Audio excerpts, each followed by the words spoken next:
The title of today's article is, Was the Constitution Pro-Slavery? The Changing Views of Fredrick Douglass.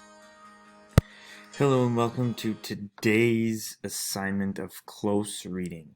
In the spirit of Black History Month, today's reading centers around Fredrick Douglass and his life and career as a slave turned abolitionist. Today, in 2021, there is much discussion about systemic racism in our country. The very genesis of this claim stems from the founding documents of the United States, the Constitution. This article, written about Fredrick Douglass's views of the Constitution, provides interesting insight into the meaning and intent of the document from the perspective of one of America's most well-respected anti-slavery voices in our history, that of Fredrick Douglass. How we will go about reading this document will look different throughout the course of this video. At some points, I will read to you and you will have to answer questions. At other times, I will present questions to you and leave that section of reading up on the screen, and you will have to read and answer those questions. In this case, I will begin. During the crisis of the Union that unfolded in America in the 19th century and culminated with the Civil War, a debate raged over whether the Constitution was a pro-slavery document. At first glance, this might not seem like a debatable subject. After all, key abolitionist figures, such as William Lloyd Garrison, who disagreed vigorously with the slave owners on virtually every aspect of the slave system, did agree with them on one thing, that the Constitution supported slavery. It was the Constitution's protections of slavery, most notably the 3/5 Clause, the Fugitive Slave Clause, and the provision preserving the slave trade for 20 years, that enabled the most vehemently pro-slavery representatives to the Constitutional Convention from South Carolina and Georgia to endorse the Constitution. Those same provisions led Garrison to denounce the Constitution as a covenant with death and an agreement with hell, which compromises with the tyranny of the slaveholder. Garrison dramatized this scathing indictment by publicly burning a copy of the Constitution in 1854. The Supreme Court's Dred Scott decision of 1857, which upheld the right of slave owners to maintain possession of their slaves even in states where slavery was illegal, also seemed to support the contention that the United States was pro-slavery. That the Constitution was pro-slavery. When we dig deeper, however, into the history of slavery, anti-slavery, and the Constitution, it is clear that the pro-slavery implications of the Constitution are a matter for debate. The debate was played out most notably in the case of Fredrick Douglass, the preeminent African-American protest leader in the antebellum period. Douglass had escaped from slavery in Maryland in 1838, and within a few years emerged as a towering figure in the abolitionist movement, one of its leading orators, authors, and newspaper editors. The initial interpretation. On the question of the Constitution and slavery, Douglass began his abolitionist career and went through much of the 1840s holding the same position as Garrison, his early mentor in that movement.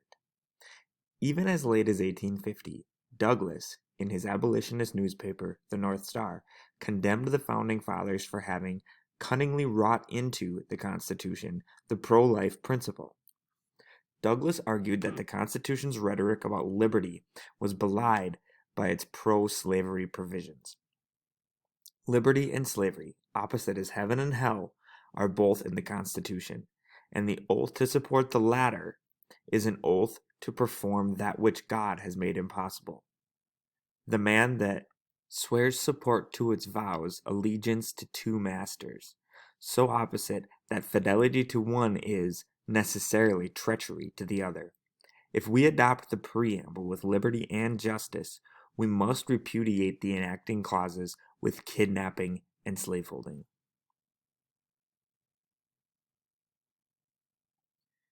By protecting slavery, the Constitution was, in Douglass's words, supporting and perpetuating this monstrous system of injustice and blood.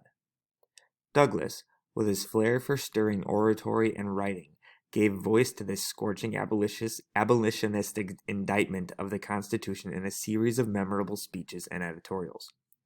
One of his most powerful critical statements on the Constitution and slavery was made in England, where he fled and stayed for more than a year after the publication of his autobiography, Narrative of the Life of Fredrick Douglass, an American Slave, in 1845.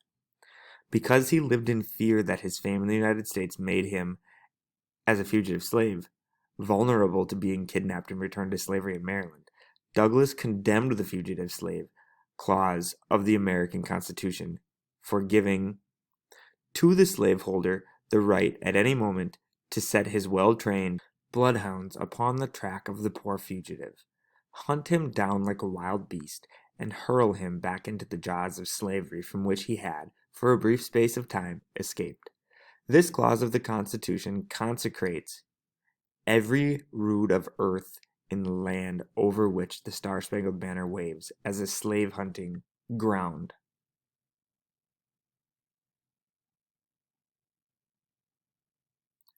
Douglass argued that, were it not for the protection afforded to slavery by this Constitution, many more slaves would run away as he had done.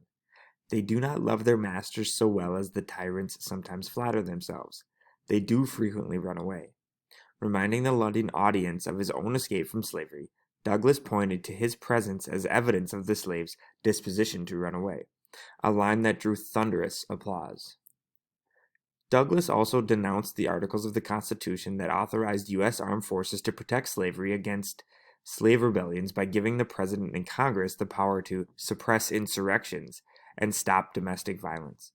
Thus, Douglass said, the Constitution converts every white American into an enemy to the black man in that land of professed liberty. Every bayonet, sword, musket, and cannon has its deadly aim at the bosom of the Negro. 3 million of the colored race are lying there under the heels of 17 million of their white fellow creatures. At this time, Douglass's approach to the American Revolution and Constitution was characterized by profound alienation. He condemned as hypocritical the Constitution's preamble lines about securing the blessings of liberty to ourselves and posterity. In Douglass's eyes, the founders lied about slavery by wrapping it in the sins of the slaveholding republic.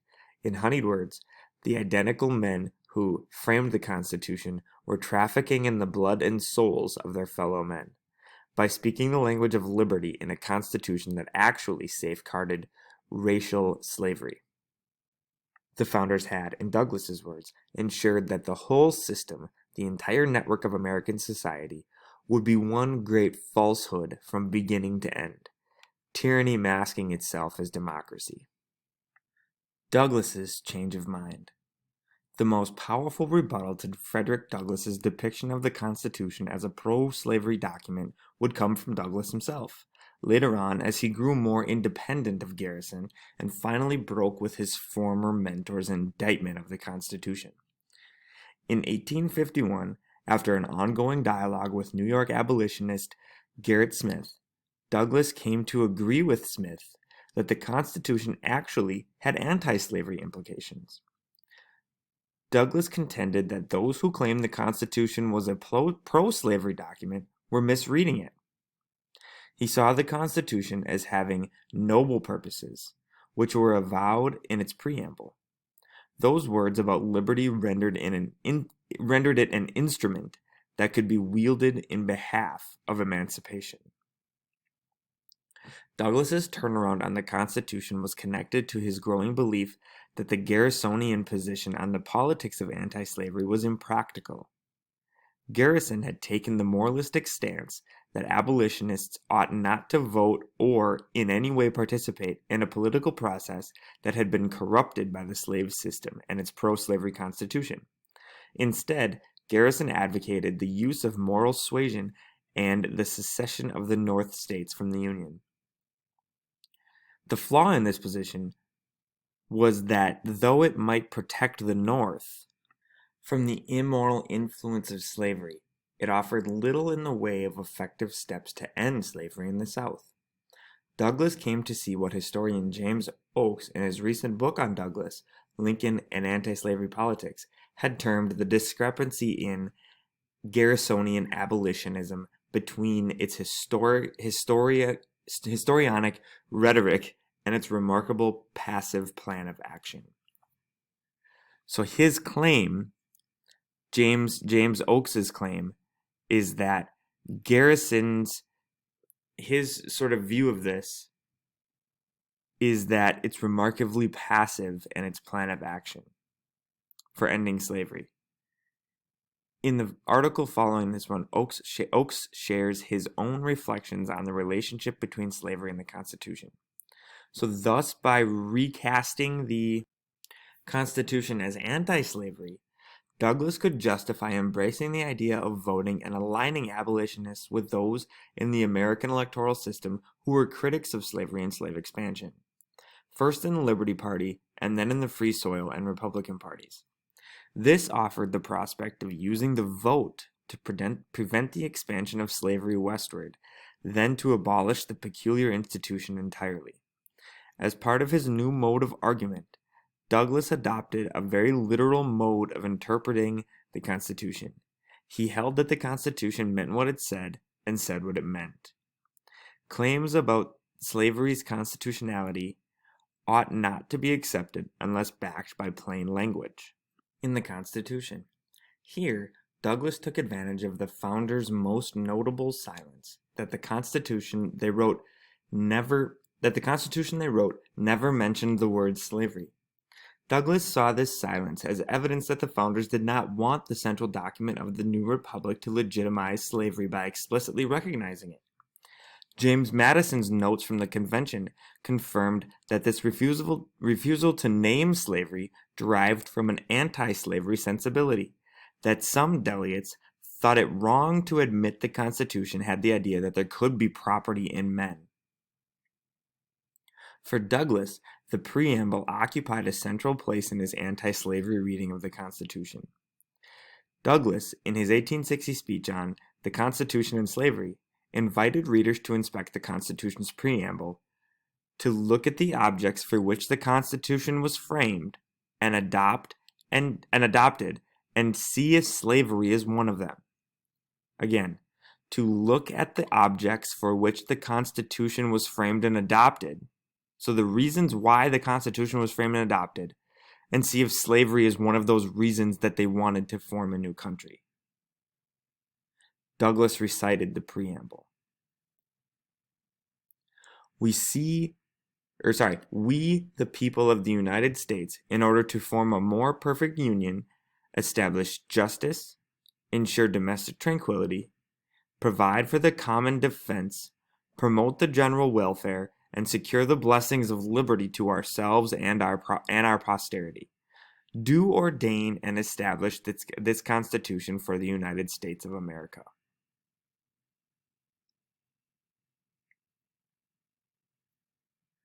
Douglass expressed support for all 6 goals of the preamble: union, defense, welfare, tranquility, justice, and liberty. And he noted that slavery, so far from being among them, is a foe of all of them. To slaveholders who claimed that the Constitution did not mean for the Constitution's phrases about liberty to apply to African Americans, Douglass responded that they needed to read the preamble.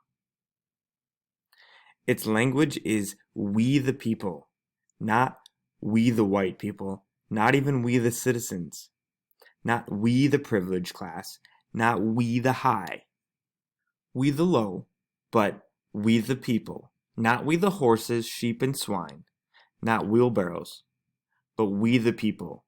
And if Negroes are people, they are included in the benefits for which the Constitution of the United States was ordained and established. Critics might dismiss this multiracial reading of the preamble because the all-white Constitutional Convention included and compromised with slave owners. However, Justice Benjamin Robbins Curtis's dissenting opinion in the Dred Scott decision supports Douglass's interpretation. Justice Curtis argued that the liberties ordained for "we the people" included free blacks, most notably of New York, New Jersey, North Carolina, New Hampshire, and Massachusetts, who, though descended from African slaves, were not merely citizens but voters in the Constitution's ratification process. Douglass also reversed his earlier interpretation of the Constitution's articles empowering the federal government to suppress insurrections and domestic violence. Since neither of these articles mentioned slavery, Douglass now argued that the only reason they became a license to suppress slave rebellions was because pro-slavery presidents distorted their meaning. He envisaged a Lincoln-esque leader using the power of the presidency, his constitutional authority, to suppress insurrection as a license for abolitionism. If it should turn out that slavery is a source of insurrection, that there is no security from insurrection while slavery lasts, why the Constitution would best be obeyed by putting an end to slavery, and an anti-slavery Congress would do that very thing. The title of this section is Understanding Douglass's Change of Interpretation. So at this point we have heard his original opinion, we've heard his revised opinion. In this section, we're going to learn why that change of interpretation happened. One explanation of the shift in Douglass's thinking on the Constitution, and one that he himself alluded to in his writings, had to do with his growing intellectual independence. During his period of refuge in Britain, following which he moved to Rochester, New York, away from the influence of Garrison in New England, Douglass had the intellectual space to reflect on the fact that there was more than one way to think about anti-slavery tactics and the Constitution.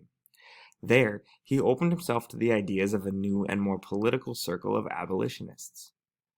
Another very important explanation for Douglass's change of mind is that at least some aspects of the anti-slavery reading of the Constitution have a fair claim to historical validity, and their logic attracted him. The Constitution of 1787, unlike the Civil War South's Confederate Constitution, was a compromise with slavery rather than a proud embrace of it. Not only radical abolitionists such as Fredrick Douglass, but moderate reformers, including Abraham Lincoln, saw anti-slavery features in the Constitution. Lincoln and many of his fellow Republicans differed with Douglass in holding that the Constitution protected slavery where it had already existed, but agreed with him that the founders were opposed to slavery's expansion westward. Both Lincoln and Frederick Douglass looked at the language of the Constitution empowering Congress to make all needful rules and regulations respecting the territories, and saw in this the right to ban slavery from the new Western territories, a reading of the Constitution that slavery's advocates violently opposed. Since Douglass, in 1860, was reading the Constitution to conform with his anti-slavery aspirations, he did tend to ignore contrary evidence. Even so, he was correct in arguing that the Constitution empowered, though it did not require, the federal government to abolish the slave trade, which it did in 1808. That slavery was abolished in the antebellum North under the Constitution, even as slavery expanded in the Old South, and that the founders had refused to use the word slavery in the Constitution. Moreover, in 1863, President Lincoln did use the war powers of the Constitution to issue the Emancipation Proclamation. On the other side of the ledger, Douglass's later arguments notwithstanding, were the Constitution's pro-slavery fugitive slave and 3/5 clauses. The guarantee of 2 decades of congressional inaction on the slave trade, the fact that it took a bloody civil war to banish slavery, and the necessity of passing the 13th Amendment to purge the Constitution of its compromises with slavery. The debate over the Constitution and slavery proved persistent in the real world of antebellum politics, and grew increasingly contentious, especially after the Supreme Court weighed in on its pro-slavery reading of the Constitution in the Dred Scott decision in 1857. The same was true of the rise of the Republican Party and the election of Abe Lincoln, since their anti-slavery reading of the Constitution regarding the right of the federal government to ban slavery in new Western states helped push the South towards secession in 1861. When students ask which was more correct, the early or the later readings of the Constitution by Frederick Douglass, one answer may be to introduce them to yet another Frederick Douglass. This is not the anti-Constitution Douglass of the 1840s or the pro-Constitution Douglass of the 1850s, but rather the Douglass who, in April of 1850, was in transit between these two positions. It was at this moment that he was most willing to acknowledge the paradoxical nature of the Constitution, and how the document's ambiguities and jarring contradictions pro-liberty here, pro-slavery there, fed the sectional crisis since both North and South had grounds for seeing their clashing stances on slavery as true to the founders and the Constitution. In pondering his verdict on this debate about the Constitution and slavery, Douglass asked, "Who is right in this contest?" and answered, "So far as the Constitution is concerned, we are all wrong.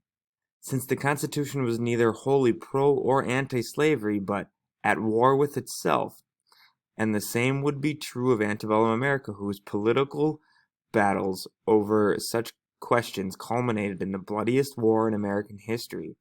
The Constitution, written as it was by a convention whose members included vocal foes and friends of slavery, played a prominent role in rendering America, in Lincoln's words, a house divided against itself on the slavery issue.